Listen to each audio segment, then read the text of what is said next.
Rodolfo Kusch no nos transmite una receta, sino que abre una pregunta acerca de cómo volver a unir al hombre y la mujer al alimento. Cuenta que para el indio americano que está integrado al alimento, este es sagrado. El acto de comer va acompañado de ritualidad y creencia, y eso se percibe en la gratitud reflejada en el rostro de quien come.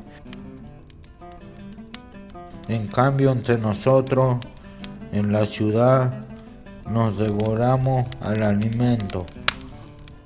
Lo abordamos como un objeto externo que se compra con dinero. Nos da vergüenza comer. Solemos ocultarnos para hacerlo y despreciamos los restos. El silencio me responde que no detengas a nadie. Son penas mías nomás. La risa me cuesta con que en el vapor del rocío se fueron los sueños míos.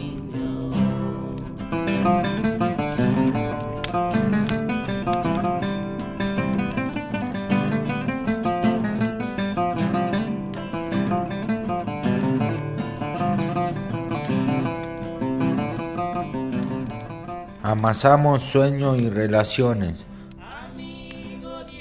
Revolvemos la historia, nuestro corazón y secretos. Integramos la memoria. Sobamos la recuperación de nuestra cultura. Fogoneamos en círculo. Recordeamos relatos. Estiramos lo bueno de nuestro pasado y reposaron nuestros saberes. Sueño